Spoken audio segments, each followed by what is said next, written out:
so much for being here today. Oh, I just got it. It's recording in progress. Okay.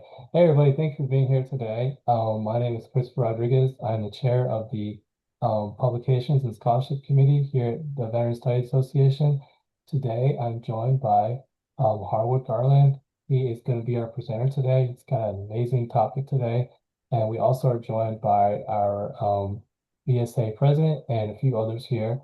So I will hand off the torch to our new VSA president for him to share any words he has, and you can pass it back to me so we can get Harwood introduced and get on with the presentation. On to you. All right. Thank you, Dr. Rodriguez, and congratulations. Hello, everyone. My name is Dr. Brian Garner. I am the interim president of VSA now.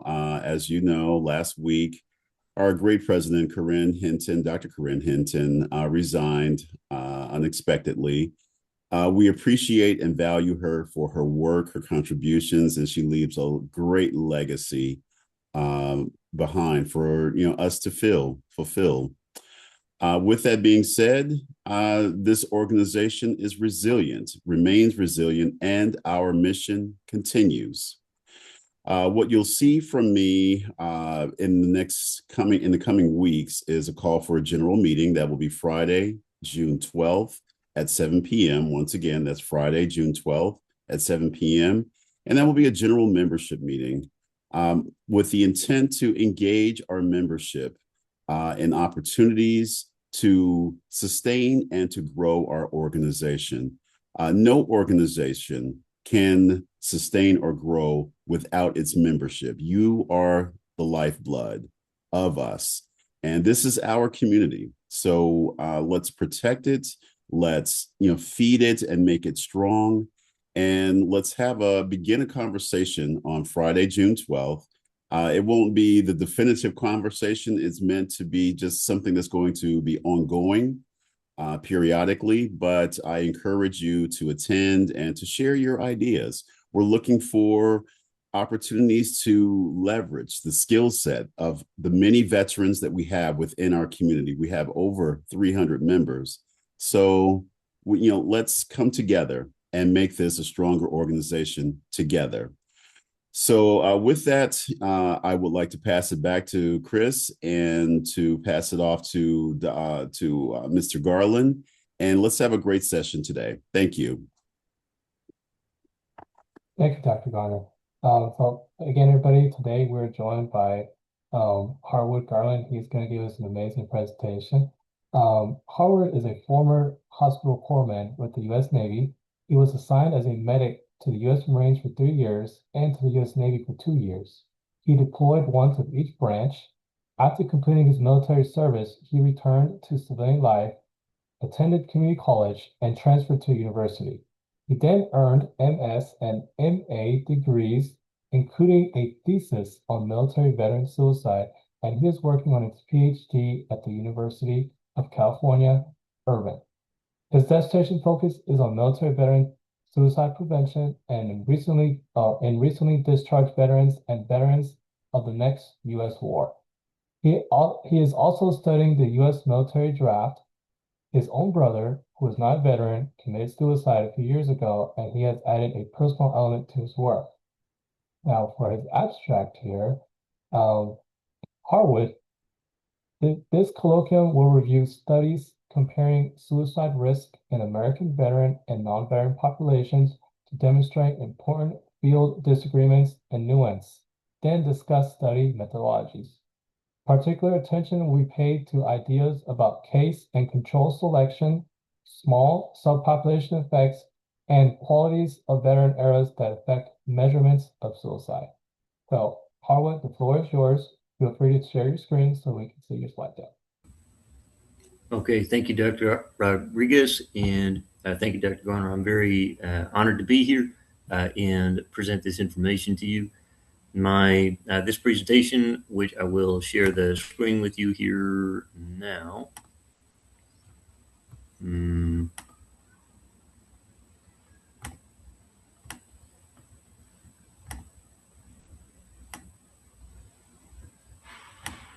I will share the screen with you now.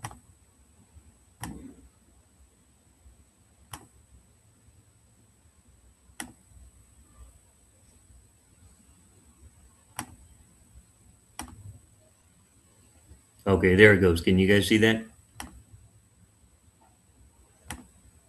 Not quite yet. Oh, there we go. I think now, yep.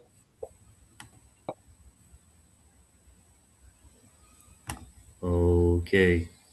All right, very good. Is it in, I can't see what you guys are looking at, but does it look like it's in presentation mode now where it takes up the whole screen, or does it look like a little window? Nope, you got a presentation mode. And also one Okay. other thing, for our attendees, feel free to drop any questions or comments in the chat. We'll keep ourselves on mute to allow Harwood to present, and we will have an opportunity for Q&A at the end. Floor is yours. Okay. All right. Wonderful. Well, thank you very much for having me here. What I want to discuss is military veteran suicide. Of course, we all know that military veteran suicide is a problem that rears its ugly head on every year, every day. And what I want to draw attention to is the past, present, and future of military veteran suicide, not just the issue itself, of course, which we are already informed of. And let's see here. Good. Okay. So just focusing on, or just broadly speaking,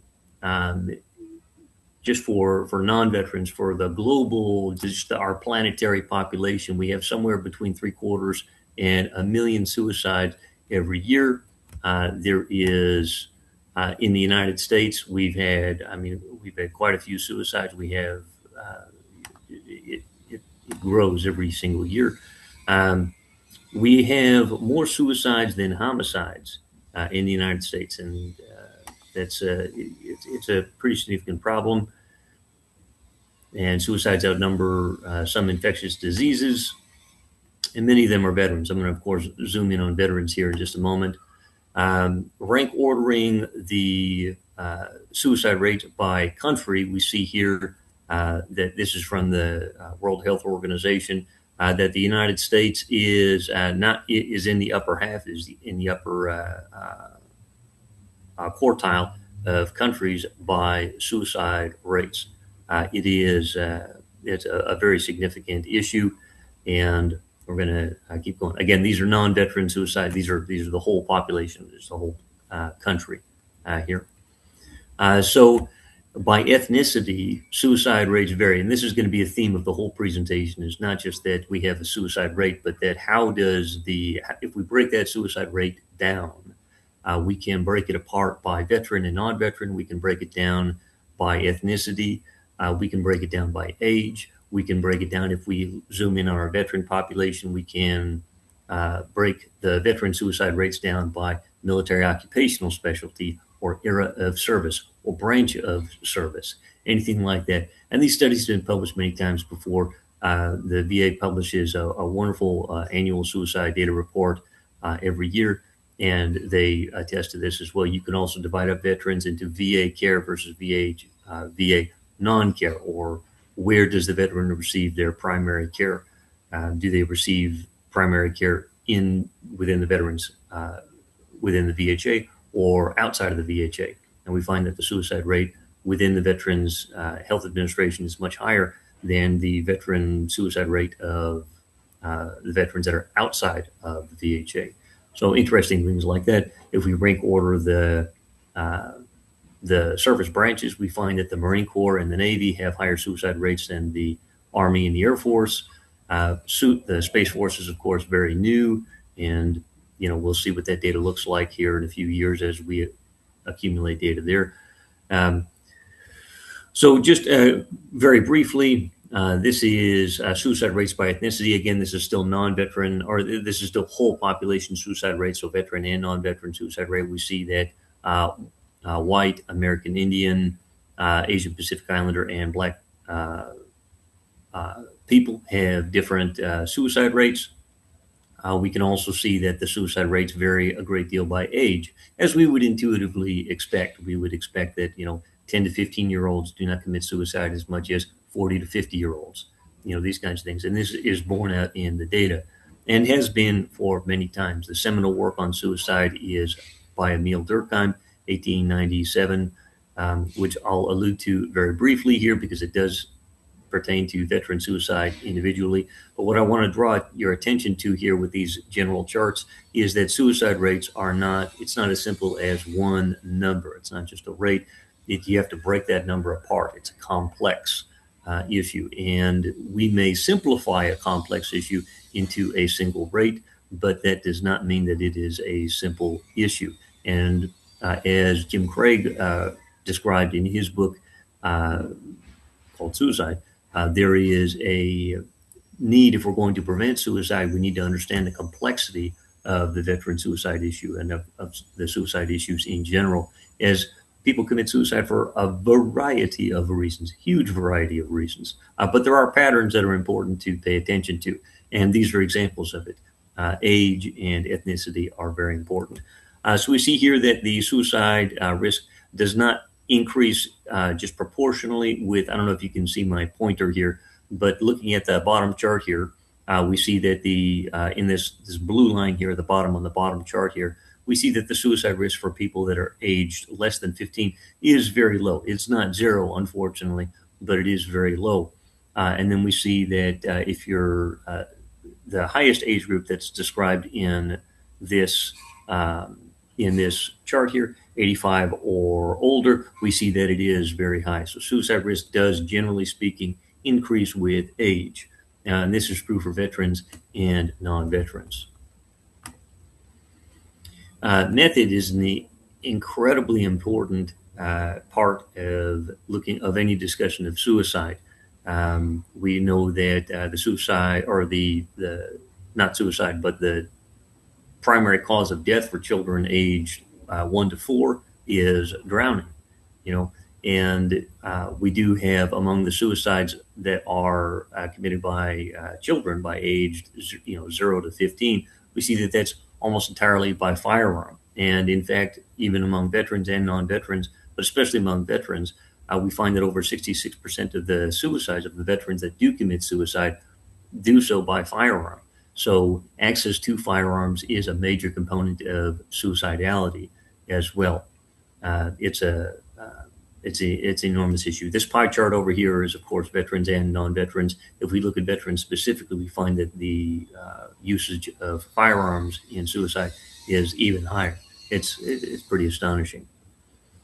And we also see, of course, just as is also probably already known by the audience, men commit suicide several times more often than females. Overall, 123 suicides per day. And and ethnicity is a big issue for suicide. This is just a brief issue from WISCARS. This is rank ordering the cause of death. So we see here along the left of this chart, 1, 2, 3, 4, 5, 6, 7, 8, 9, 10. This is the rank ordering of the cause of death. And then across the top here, we see age groups here, less than 1, 1 to 4, 5 to 9, 10 to 14, and so on here. So this is just a table of the primary causes of death for each of these age groups. And highlighted in green here, these are the suicide. And so we see the suicide is a very important and unfortunately all too common cause of death. One of the earliest theories describing suicide was by Dr. Emil Durkheim. This was published in 1897. It was translated into English in, I think, 1965, something like that. And it's been referenced many times since then. But he divided up the causes of suicide. What he did was he looked at the statistics of suicide across multiple countries. So he was in Europe, of course, so he looked at, what's going on with the suicide risk of people in Great Britain or of France or of Austria or of Prussia or whatever. And he also broke down, it's a fairly substantial text, and he broke it down also by occupation, by gender, by age, and all these other things. And this is what made that work so seminal. It's that he found that that he did so much work on this. He found a number of patterns, which we won't be able to get into today, but among the patterns were a pattern of seasonality of suicide. He found that different age groups in different countries have different seasonalities of suicide. If you're in Germany and you're in your early 30s, then you're most likely to commit suicide in November. But if you are in the same age group, in the same ethnicity, but you're in Great Britain, you're more likely to commit suicide in October. And if you're in the United States, it's March. So what's going on there? All kinds of different theories for that. And his book goes into the many, many, many theories of that. Is it some type of environmental issue? Is it climate? Is it latitude? All kinds of issues with that. And we find that those patterns vary by country, they vary by age, they vary by gender, and they, of course, vary by military status. Durkheim wrote that he did note about military veteran suicide and military suicide. So to distinguish here, active duty military versus former military, which I will refer to as veterans, but later on. For right now, just want to focus on what he wrote about military service members who committed suicide. What he wrote that what he postulated was that military service members were more likely to commit suicide. He found that they were more likely to commit suicide statistically than the non-military population. And he tried to figure out, well, why is this? Why do military service members commit suicide more than the general population? And Durkheim postulated that it was because of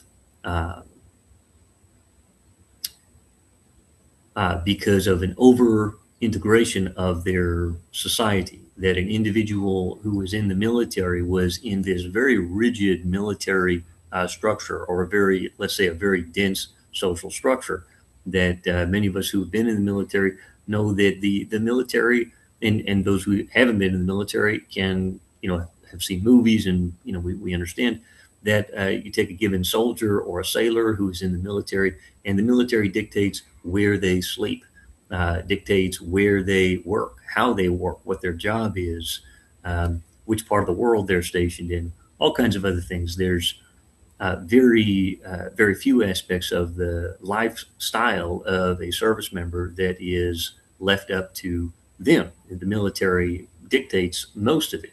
So, where you eat, where you sleep, all this kind of stuff, the military dictates almost all of it. So this was, to Durkheim, he noticed that may be a component of suicide within the military, that they're an overly integrated society. So individuals who do commit suicide, he theorized that many of them, not all of them, but many of them may be more likely to commit suicide because they may consider that their death is more valuable to the group than their life. So an individual may be, and he gave the example of an individual who may sacrifice their own life in order to save comrades. So it's a suicide. It may be something that we retrospectively view as honorable. We may give a Medal of Honor and things like this for these kinds of sacrifices, but it is a suicide. So Durkheim theorized that that there was a social integration component of the military services and service members that played a strong role in their evaluation of their own life relative to their social context. And we see in modern the U.S. military, we see that the suicide rate is actually among active duty service members is actually lower than the general population. But once the service members get discharged, they're out of the military, that's when the suicide rate spikes up. And I'll show you a study on that here in just a few minutes. But I want to point out, though, that this is an old issue, that this is not a new issue. And this issue was also described, I'm not going to talk about this very much, but this issue of suicide of the service members has also been discussed in even ancient times here. There was an important play written by Sophocles called Ajax that dealt with, a great warrior, Ajax, who was in the Trojan War, that ultimately killed himself as a major component of the story. And sometimes, and this has in the United States, even in past years, this has been brought up as an example of military veteran suicide, as, oh man, this warrior in a military, even though he was in, 1000 BC, so 3,000 years ago, this warrior committed suicide, and so this must be an example of military veteran suicide. Okay, and that's That's fair, technically speaking. Yes, Ajax was a warrior and he did commit suicide. But in the context of that story, one has to realize that there were a number of other things going on there. There was a great deal of shame, for example, that were going on in Ajax's life that contributed to his suicide. And we also see that in modern American service members as well. We take, for example, the case of Chesty Puller Jr. We've all heard of the general, the Marine Corps General Chesty Puller, General Chesty Puller, for whom the Marine Corps' mascot, the bulldog Chesty, is named. Very famous general, very widely decorated. Everyone knows about him. But very few people know about his son, Lieutenant Chesty B. Puller Jr., who served in the Vietnam War. Chesty B. Puller Jr. was a young officer. He went to ROTC and then deployed to Vietnam. And within a few months of him getting there, he was involved in an explosion. He stepped on a booby trap of some kind, and it blew off most of the lower half of his body.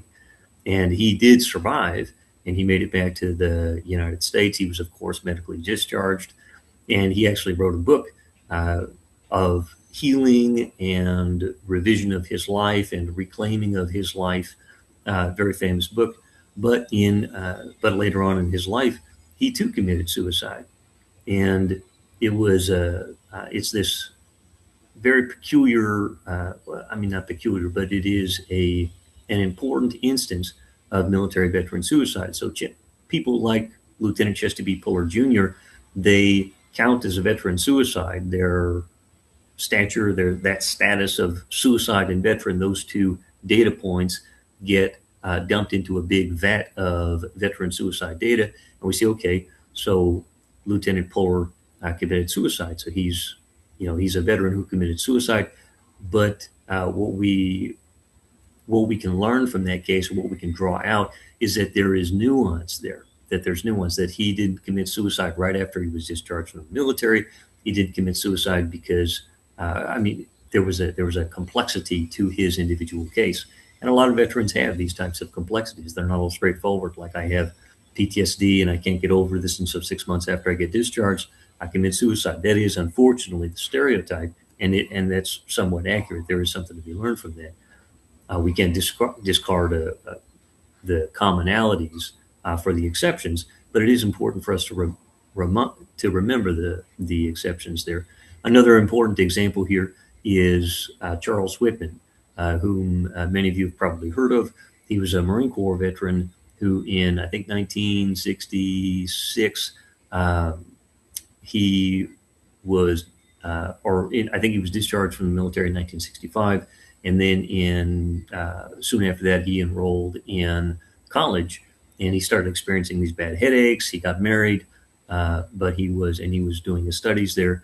But one day he murders his mother and wife and gathers munitions, weapons, radios, food supplies, water, all that kind of stuff, climbs up in a clock tower at the University of Texas and starts sniping people from the clock tower. And he kills over 24 people, and he injures several others. And ultimately, he is also killed. And sometimes that is also categorized as a military veteran suicide. And after, posthumously, it's found that, okay, he had a tumor in his brain, and that helps explain his headaches and may have explained some of his behavior as well. But it's also, not terribly. It is very unusual, but it is also another example of a veteran who gets put in this veteran suicide category. And that's one of the reasons why we want to study military veterans and PTSD and all this kind of stuff, because we see shootings. We see shootings on bases. Just in 2026 alone, there have already been 2 mass shootings that I know of that were done by veterans just this year. And, we're not even halfway done with the year. So military veterans and PTSD and suicide are very important to study, and they have been studied for a long time. Okay, so wanted to just give that kind of overture here. Now, getting into a little deeper into veterans. Here's a picture of Charles Whitman, which I've already described here, so I'm going to just skip over that. This is a chart that was published in 2016 by the VA. This blue line up here represents veterans who are involved in the Veterans Health Administration, who receive most of their care from the Veterans Health Administration, or I think that was the way it was counted here, is veterans who have access to Veterans Health Administration in the last 2 years, last 2 calendar years. And this red line over here represents veterans who have not utilized the Veterans Health Administration in the last 2 years. And we see these suicide rates by year across here at the bottom, 2001 to 2014. And we see that the veterans who have used the Veterans Health Administration have a higher suicide rate.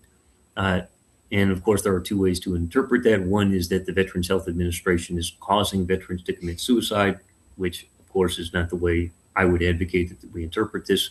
Another way, and probably more reasonable way of interpreting this, is that veterans who need help, who have some kind of a mental illness or who are struggling with something, they may need more help and be more likely to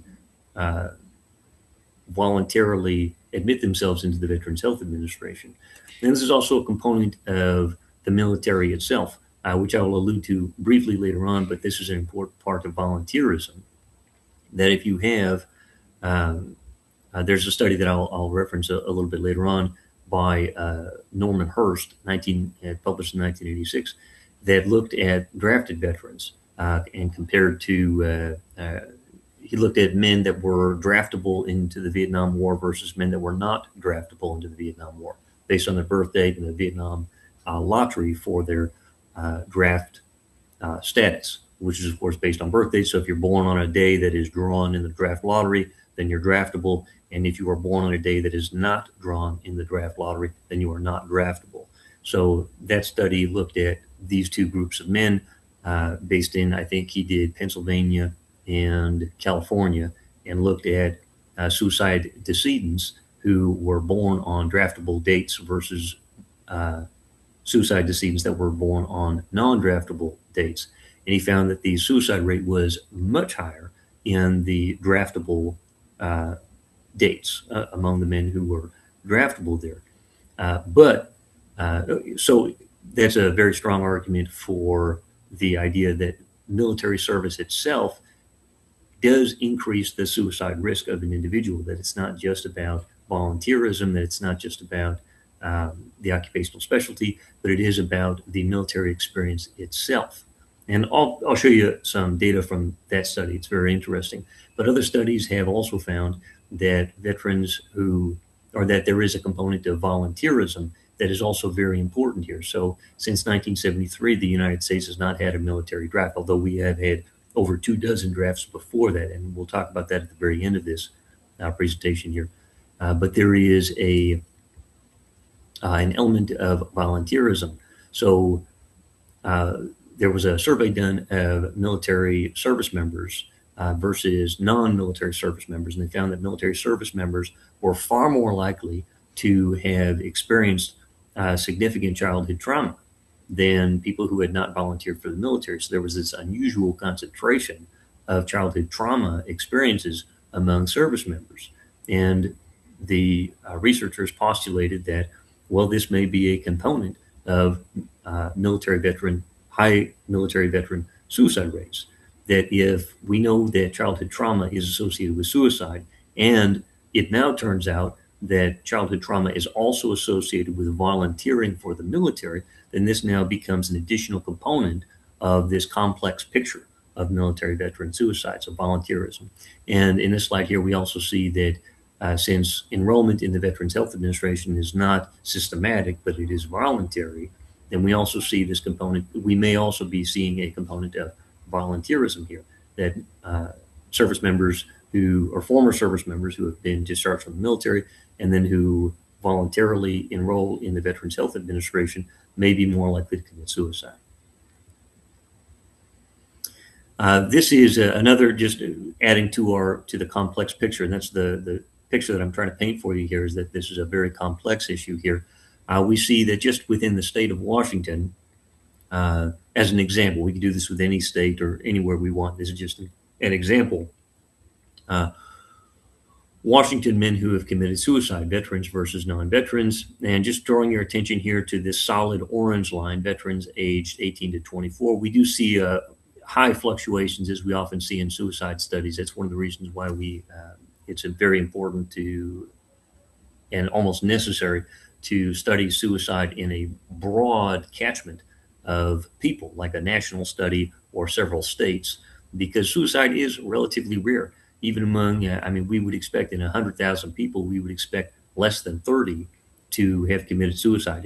In almost any year and almost any demographic, it's going to be less than 30. It varies significantly, but within that margin, based on military occupational specialty, veteran status, non-veteran status, gender, access to firearms, all kinds of other things. It varies quite a bit, but it is nonetheless a fairly rare phenomenon for someone to commit suicide. So in order to statistically measure patterns of suicide, it is usually necessary, or it is always helpful, to study a very large population, like a whole state or several states or a country. So you don't have these wide fluctuations here, because if you only have 12 people that have committed suicide in your county, something like that, and you miss one, then that's a significant population, or that's a significant percentage difference. And so it helps lead to these apparently broad fluctuations. Whereas if you study a broad population, a huge population, then you have much smoother transitions between years and measurements here. So this dark orange line here, veterans aged 18 to 24 compared with the non-veterans of the same age, and these are all males, we see that there is a higher suicide rate among the veteran population. And this is borne out over and over and over again, veteran versus non-veteran. If you compare the same age group and the same gender, then usually the veterans have a higher suicide risk. But there are other components to that researchers do draw out. There's a study, Kaplan 2007, Miller 2009. I'll talk about one of those in just a minute. They draw attention to this idea of firearm access, among many other components. If veterans are more likely to use firearms after the military, veterans are just more likely to own firearms, or more likely to have access to firearms. And that's, of course, lethal means. Then when a veteran is having an extremely bad day, their spouse just left them and took the kids, drained the bank account, or they were just diagnosed with some egregious illness, something like that, and they consider that suicide is a viable option. If they have access to a firearm, then they are more likely to commit suicide. Whereas if they don't have access to instantaneous means of death, such as a firearm, then suicide is less likely. So many researchers have argued that results like the one that we're looking at right here, where you have veteran and non-veteran suicide rates that are very obviously different, may be due to something more complex than military experience. It may be that firearm access, for example, plays a huge role in mediating this suicide risk between veterans and non-veterans. So again, just adding to the complexity here of this very complex picture here. This was a study by Bullman et al., and I just want to draw your attention to, again, just drawing attention to the complexity here. So just this first line here where it says New York proportionate mortality 1.24, and then this is an odds ratio over here. So this is a review of military veteran suicide literature. These researchers looked at many studies that had been done before, and they organized the results of these different studies. And what these researchers found, was that in many of the studies, the suicide risk for veterans versus, or in this first category over here, Vietnam veterans versus other Vietnam era veterans, meaning veterans who had served during the Vietnam War, let's say 1965 to 1973. If you take that huge group of people, okay, and then you divide it up between the Vietnam era veterans who had deployed to Vietnam versus the veterans who had not deployed to Vietnam. They were stationed in Scotland or Virginia or California or something like that. If you compare these two groups, and that's what this first section of this slide is about, then the suicide risk is very similar. Many studies have looked at this before, and some have found slightly elevated suicide risk among the Vietnam veterans who had deployed to Vietnam. But several studies have found equivocal results. But in no study, or not in no study, but in many of these studies, there have been also observations that the non-deployed Vietnam era veterans, their suicide risk is still higher than the non-veteran people of the same gender and age group and year. So what this tells us is that even if you're enrolled in the military and you have not deployed to Vietnam, your suicide risk is still elevated. So it's not just about deployments. It's not just about combat exposure. It's not just about PTSD. There is something else going on here. And remember, in the Vietnam era, there was, of course, at least a quarter of the military was drafted. So this is an important component over here. In the middle portion of this slide, we also see the Vietnam veterans versus non-veterans, and we see that there are, in several of these studies, slightly elevated risks. I'm sure all of you already understand these risk ratios and odds ratios, but the idea here is that this 1.24 in the top right, what it means is that there is that is an elevated risk because it's an elevated risk, but this confidence interval, this is Vietnam veterans versus other Vietnam era veterans, and this confidence interval is the possible value. Statistically speaking, it's an estimate, of course, and so with what confidence can we say what the real value is? And they could say with 95% confidence, statistically speaking, that's what this 95% confidence interval is. There is this number exists between these two numbers. So this 1.24 is in the middle of 0.88 and 1.75. But a value of exactly 1 would mean that the risk is equivalent. And a number below 1 would mean that the risk is less, and a number above 1 would mean that the risk is more. But because these confidence intervals, and almost all of them include the number 1, we cannot say that there is a real difference. We can make an estimate that there is, and there is, of course, there's been hundreds of studies over here, and this is just a handful of them. But just broadly speaking, I want to draw attention to the narrowness of the margins in some of these studies. And lastly, in the lowest section here, Vietnam veterans versus the general U.S. male population. And I'll talk about why females are not admitted here in many of these studies. It's important to discuss. But Vietnam veterans versus the general U.S. male population. We see that the suicide risk in these two studies are also show effectively that the differences are not statistically significant in these groups. There are studies where the differences are statistically significant, but a lot of this comes down to methods. It comes down to the methodology. What was the age group of the people that you studied? And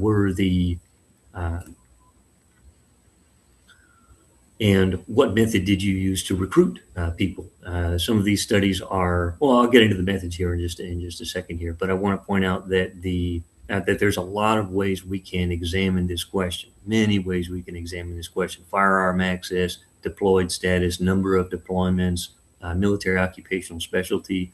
Other studies have shown, on the note of military occupational specialty, if we were to look at suicide of Marine Corps veterans, for example, or Army soldiers or whatever, based on military occupational specialty, then we would find that the suicide risk is not uniform, that the suicide risk is much higher for infantry-based and combat-based military occupational specialties, whereas other occupational specialties have, relatively speaking, a lower suicide risk. So even if veterans as a whole have a higher suicide risk than the non-veterans, military occupational specialty plays a very strong mediating role in suicide risk.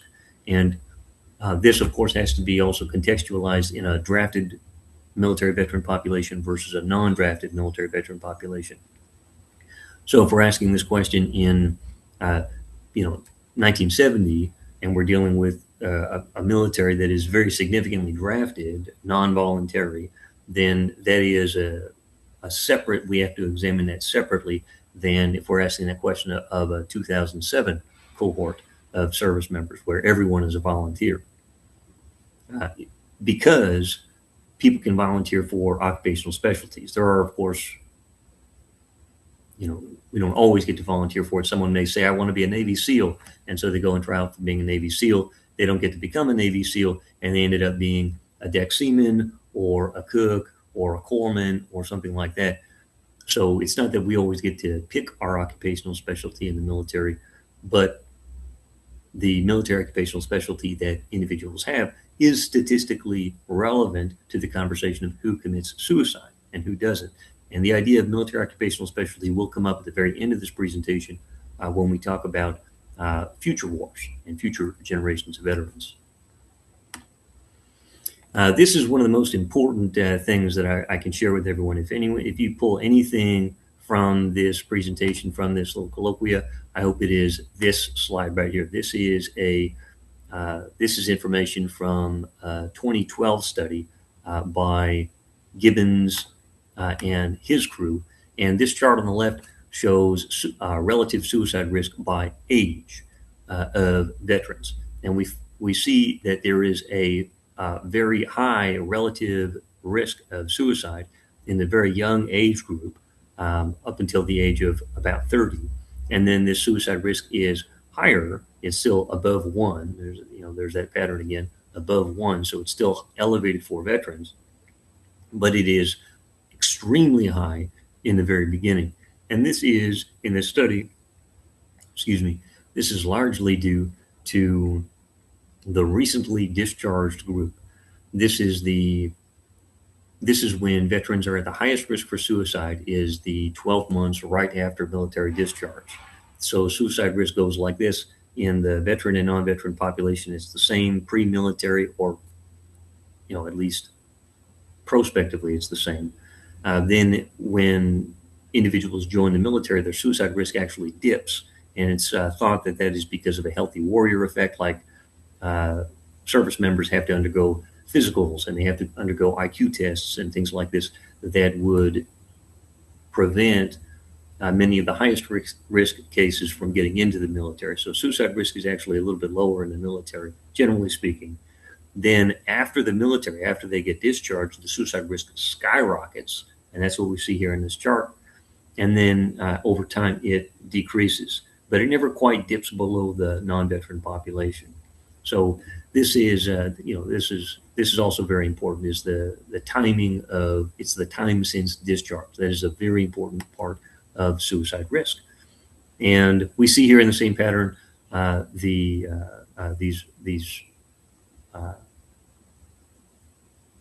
differences here. And okay, so a couple of things I want to point out. These are just anecdotal things.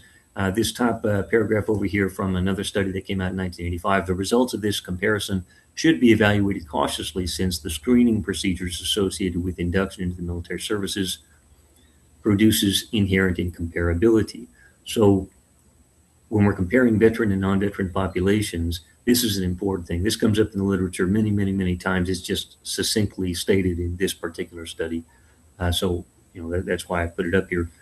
But the idea of comparing a veteran and a non-veteran population is difficult, and it may be inherently nonsensical, because if you have these wildly different qualities of the veteran and non-veteran populations, then are they really comparable? If, for example, you have 90% of the military is male and 50% of the non-veteran population is male, then, how far can you stretch these adjustments? If you adjust for gender, okay, then you can get a number, but but what else are we missing there? Are there other things besides just that gender binary that we need to be considering here?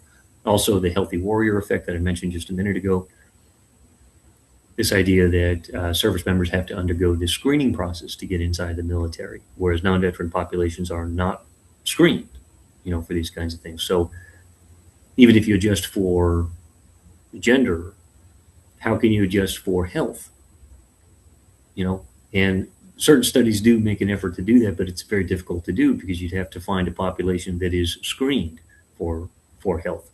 and also has, similar access to firearms and things like that. So we won't discuss this in this presentation, but one of the things I'm working on in my own research is trying to compare veteran suicide risks historically to police officers who are they have access to firearms, they're mostly male, they're voluntary, they are screened for health, and so they may make a more adequate comparison population than the U.S. general population. And before I forget, actually, this note on female veterans. Many of the studies that have been conducted historically on military veteran suicide omit females entirely. And this isn't because females don't commit suicide, they certainly do, but it is statistically about a quarter as frequently as males. And so suicide already being a relatively rare event, a couple of dozen in 100,000 people. So if you wanted to measure suicide and you wanted 40 people in your, 40, you wanted to look at 40 suicides, you would have to, depending on your methodology here, if you wanted to do a prospective cohort study, you would have to recruit 200,000 people to expect less than 40 suicides.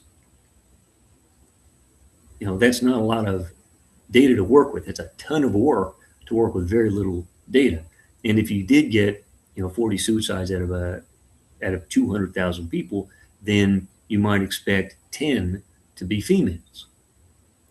So the idea is that so females are often omitted because for two reasons. One is the statistical rarity of them. So you might have, just as we saw that erratic chart when we're looking at the Washington state population, if we were looking at female suicides in the Washington state population in the same year, we would see even more erratic jumps. And that is because tracking the suicide is imperfect. Of course, tracking anything is imperfect, but suicide has an inherent bias when it comes to reporting, that families who have decedents of suicide may be reluctant to classify that person's suicide as suicide. They may want to compare it to classify that as, it was a motor vehicular accident, it was an accident, something like that. It wasn't on purpose. So even if they shot themselves, it was an accidental discharge or a negligent discharge. It wasn't a suicide, it was an accident, things like that. There are biases there. Insurance, of course, comes into it as well. If an individual wants to have an insurance payout or they have a life insurance, many of them will not pay out if the individual commits suicide. So there's financial incentives to also omit suicide or to find some other way of reporting that. So suicide is underreported as well. Moving on here, this is an important study from 2007. In the lower left here, I'm just going to read this. The resilience on VA clinical samples is particularly limiting from a population-based perspective because 3/4 of veterans do not receive health care through VA facilities. This is important because this is less important as time goes on because our data tracking methods are becoming increasingly comprehensive. But if we rely on a VA study that looks at veteran suicide, then we have to take that with a grain of salt. If we look at, not a VA study, but if we look at a VA study that looks at veterans enrolled in the Veterans Health Administration, we have to take that with a grain of salt because veterans who voluntarily enroll in the VHA are statistically different than the veterans who do not enroll in the Veterans Health Administration. So we have to consider these things separately. And that's what Kaplan over here was talking about. And this is why it's important to have researchers, not just the VA, looking at suicide risk. If we have, and Kaplan did a study on, I think they used a prospective cohort study, which we'll allude to in just a minute. This is also one of the most important quotes here. Under President Obama, there was a blue ribbon working group on military veteran suicide that was commissioned, and their number one finding was conflicting and inconsistent reporting of veteran suicide rates that were observed across various studies. And this alludes to some of the previous slides that I've showed you that show that veteran suicide risk varies based on how you slice the pie up. Are you looking at veterans versus non-veterans?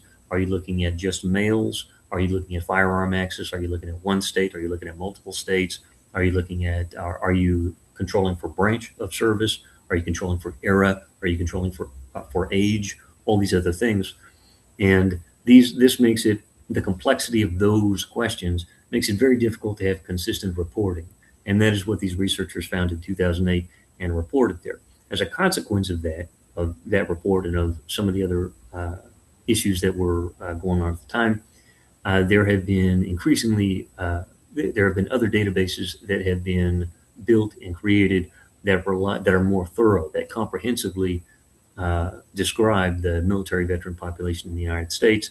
You can use Department of Defense employment records, for example, to establish a database of exactly who is a veteran and who is not a veteran. And then if you couple that with the National Death Index, which is a database of death certificates, which, and you link those two things up with social security numbers and, dates of birth and things like this, then you can have a very accurate, or the most accurate counts ever made of suicide risk. And so some of the more recent studies are remarkably very high quality. You can have millions of veterans in these databases and report them with a high degree of accuracy. It's very impressive work that they're doing right now.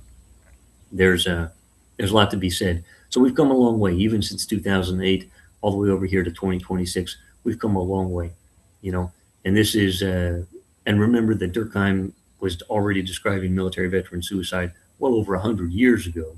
So this is an ongoing issue here. But where we are in 2026, as far as data reporting and research methodologies go, it's very impressive. We're actually there are a lot of impressive researchers that are working on this problem here. So I just want to briefly go over a couple of studies. I'll breeze through these next couple of slides because I don't want everyone to fall asleep or start checking their email or something like that during the study here. But there are. This is the Kaplan study over here. This is just their table 1. This is just demographics of who they included in their studies. So this table on the right over here. Do you have males and females? And if you have if you look at their risk over here, so 95% of the people included in this study were males. Those are the suicide decedents that Kaplan et al. Identified. And so when it comes to statistically analyzing males versus females, you just have more data to work with when you're describing males. And so you can get statistical significance without violating some of the underlying statistical assumptions of some of these tests. Another reason why it may be even ethical to omit low counts from a statistical analysis is if, let's say, you're looking at data and you have 2 people that have committed suicide in a particular county. If you're looking at, let's say, a study of California, and you have suicide risk by county, suicide counts by county, you may have a county in which in a given year only 2 females have committed suicide. And if you include those in your study or any kind of analysis, this isn't necessary for like a broad statistical study, but if you go in depth on any of these studies, then it may be that, and LA County is actually running into this problem right now, but it may be that the research that you're publishing may offer insight into individuals. So if 2 people have committed suicide in a given county and your study talks about those 2 people, then people in that county or anyone who is interested in it may be able to identify those people. And so if suicide counts or any counts are extremely low, sometimes they are omitted to protect the privacy of the individuals that are being described there. Another important thing about this slide, I'm going to go over to this table here on the right, is that veterans and non-veterans don't just differ by suicide. They differ by a lot of things. And there's no short list of this. Just to give you just going from top down here.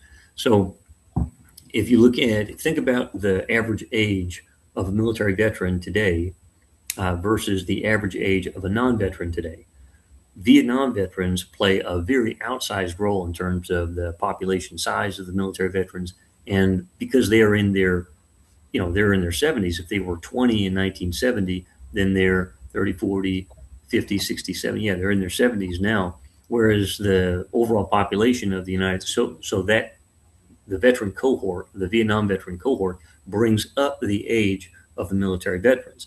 And if suicide risk increases with age, then you have that being relevant component of counting veteran suicide and measuring veteran suicide. Well, which era of veterans are you measuring? If you're using a methodology that favors military veterans of the Vietnam era, you're using a paper study and you're surveying, elderly populations, then you're going to get one result. But if you use a methodology that favors or that recruits younger veterans, let's say you're going to community colleges or colleges and you're doing surveys there, you're going to get a different result. And they're both relevant, they're both good results, but we need to have nuance when it comes to describing these things. So the age differences between the populations is also another thing to control for, not just the gender differences, not just the access to firearm differences, but also the age differences, very important. If we do have a draft, or if we have a sudden influx of service members into the military, let's say we have a draft today and we induct 2 million men over the next couple of years into the military. Well, then a couple of years after that, let's say by 2028, between 2028 and 2030, all of those men would be discharged from the military, or probably if it's a 2-year war, or if their enlistments are for 2 years, whatever it is. Obviously, it's all hypothetical. But if we draft 2 million men into the military, then a couple of years later, they're all discharged, or the survivors are discharged. Then the average age of the veterans drops precipitously. And it may even drop below the average age of the general U.S. population.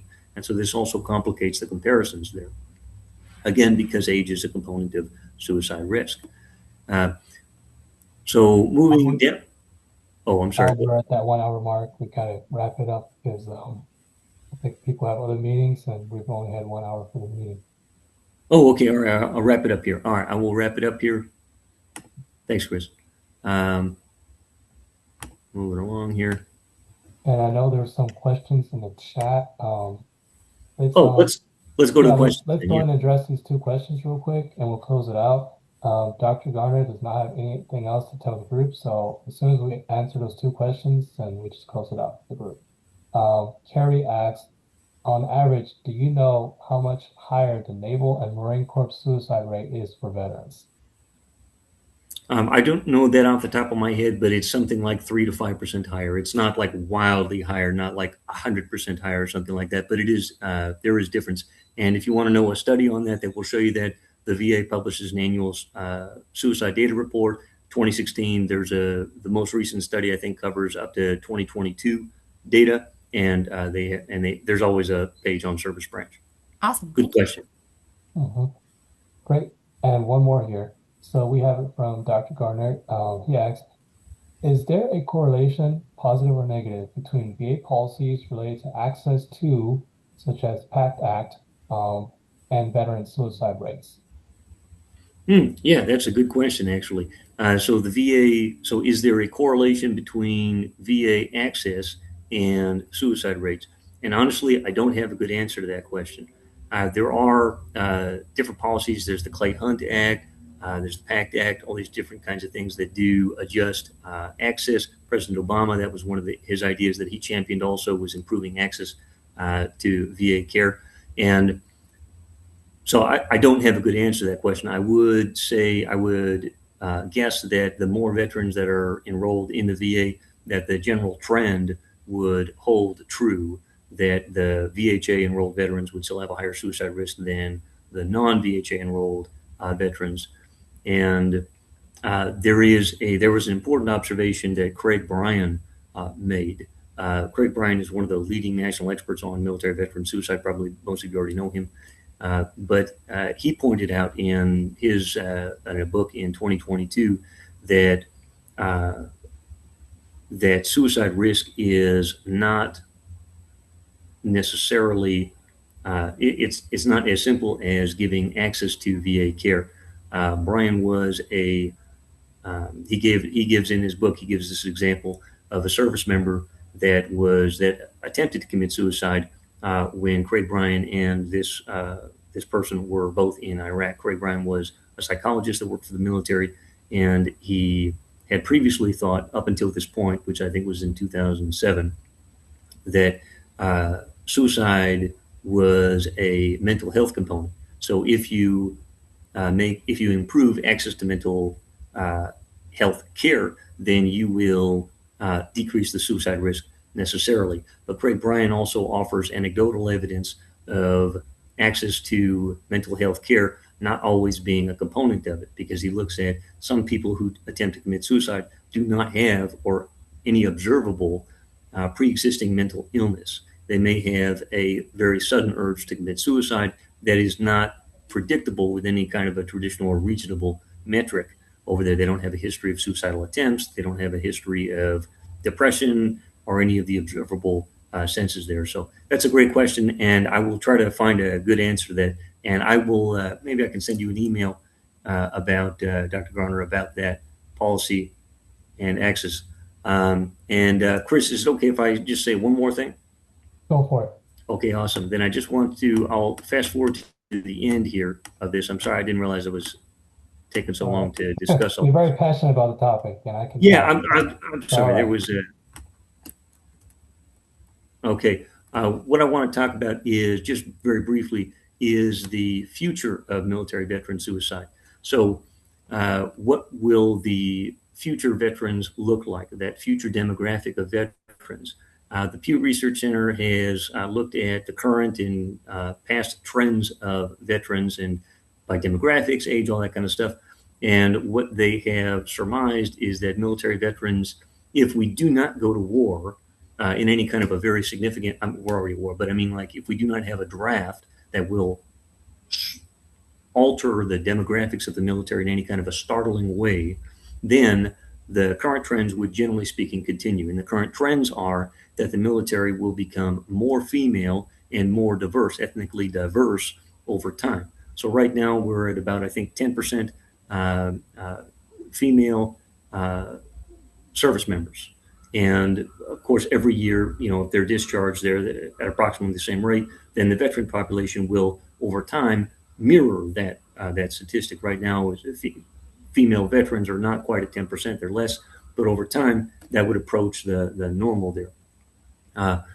What I want to draw attention to here is if we have another draft. So I put World War III up here. I probably shouldn't have written that. I'm not trying to cause any kind of get anyone upset over here. But what I want to draw attention to is that the past studies that we have done on this issue of military veteran suicide and all these complex issues, many of them will apply to the forthcoming drafted populations, and and some of them will be new. So military occupational specialty, for example, it varies, or suicide risk varies by military occupational specialty, and it varies by service branch.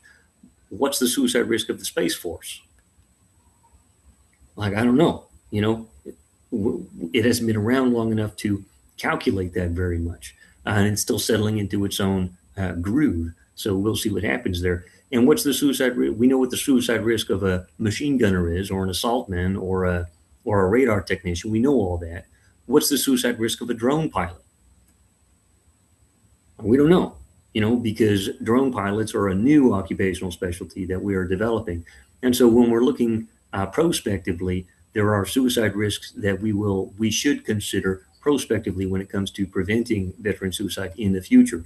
So, for example, World War II veterans versus Vietnam veterans, when they came home, those cohorts of veterans, the Vietnam veterans had come home from a war that was much more controversial and less widely accepted, less widely appreciated than the World War II veterans. And that social context played a very strong mediating role in how the Vietnam veterans were able to adjust to society after the war.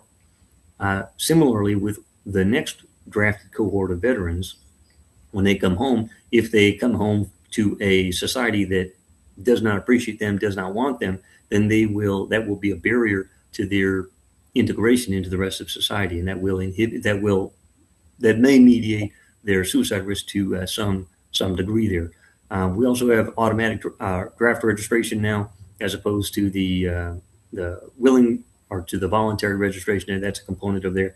But also we have new components of the forthcoming wars, like higher grades of biological warfare. We have cyber attacks, and we also have doxing being a very important component over here. So if we have service members that are individually called out for being a part of a component, either by Americans who do not like the war, or by enemies who want to discourage enlistment or something like that.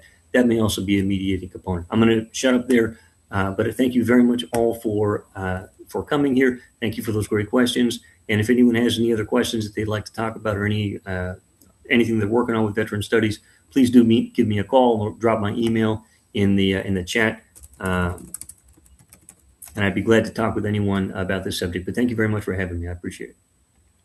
Thank you very much, Harwood. Amazing topic, and I appreciate this presentation. Like I said earlier, I can tell you're very passionate about it. We went over the clock, so I mean, that's good. You're very passionate about it, so I appreciate it. And I appreciate the group for being here today. I know we went about 10 minutes over, and really appreciate everybody's patience. Harwood's very passionate about it, and I remember when I met him in person at VIS earlier this year, he was very, very, very passionate about it. So I felt like this is a good one for a colloquial, and I did hear you knocked it out of the ballpark. So if y'all have any questions for him, or if you want to reach out to him, he did drop his email in the chat.